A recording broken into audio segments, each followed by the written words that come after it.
غازی کے گلزار نسیم نے مثنوی نگاری میں ایک نئے انداز کا اضافہ کیا جو اس سے پہلے اس طرح متعارف نہیں تھا. یوں متعارف نہیں یہ پڑھتے ہیں اس کو، اردو میں پڑھتے ہیں متعارف. متعارف نہیں تھا. یوں یہ اپنے طرز کی منفرد مثنوی ہے. میں بتا دوں متعارف اور متعارف کیا فرق ہے.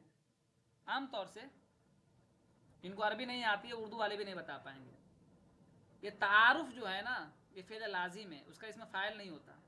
یہ فعل لازم ہے، مفعول ہی آتا ہے اس کا، مصدر کے معنی میں ہوگا متعارف. ٹھیک ہے. یوں جیسے متعدد، لیکن عربی میں متعدد بھی استعمال ہوتا ہے، اردو میں متعدد استعمال کرتے ہیں تعدد سے. چلیے اب یہاں کچھ اشعار ہیں جو جاننا ضروری ہے، شاید اس مرتبہ ہی آیا ہی تھا. تو پڑھیے، کوئی اور پڑھیے آپ میں سے، یہاں سے پڑھنا بہت ضروری ہے. آغاز مثنوی کا تو پڑھیے، کوئی بھی پڑھیے بلند آواز میں. آپ ہی پڑھیے، کون پڑھ رہی تھی؟ جی آغاز مثنوی. آغاز مثنوی. یا رب میرے خامے کو زباں دے، منقار ہزار داستاں دے. افسانہ گل بکاولی کا، افسو ہو بہار عاشقی کا. ہر چند سنا گیا ہے اس کو، اردو کی زباں میں سخن گو. وہ نثر ہے داد نظم دوں میں، اس میں کو دو آتشہ کروں میں. یہ سوال آ سکتا ہے، وہ کون سا مثنوی گو، کون سا ادیب ہے یا کون ایسا مثنوی گو ہے جو اپنی مثنوی کے بارے میں اس بات کا دعویٰ کرتا ہے یا اپنے تعلق سے اس بات کا مدعی ہے کہ وہ نثر ہے. وہ مطلب کون؟ گلزار نسیم.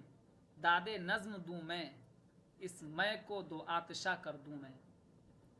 انہوں نے اپنے مثنوی کے بارے میں خود لکھا کہ اس کے اندر یہ کمال ہے. آگے آئیے، پھر پڑھ لیجیے دو چار شعر اور.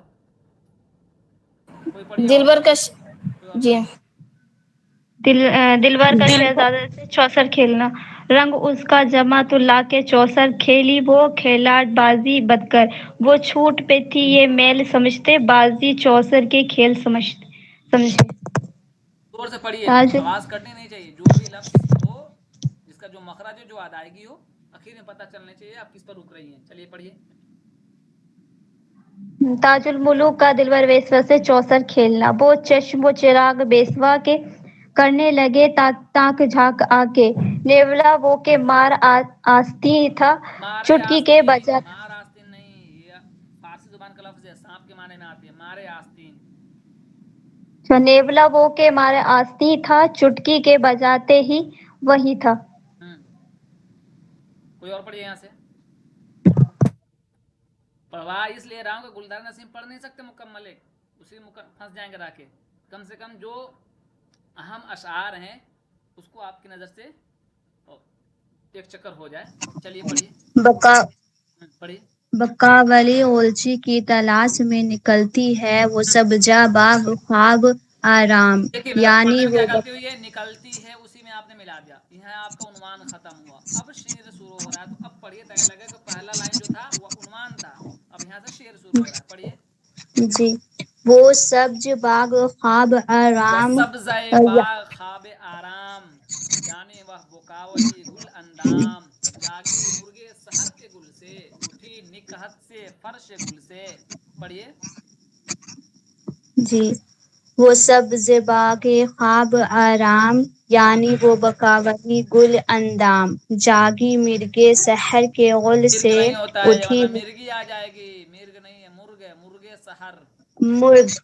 مرغ جاگی مرغ سحر کے گل سے، اٹھی نکہت سی فرش گل یہ سے. نہیں جانتے ہیں شہر منہ نہیں، شہر دھونے. کے ہیں کیا آپ؟ مرغے شہر کے گل سے شہر کے ہیں دیہات کے؟ آج بھی دیہات میں کیا ہیں. بولے سر؟ آج بھی فجر کے وقت مرغے جو ہوتے ہیں نا دیہات میں جگا دیتے ہیں.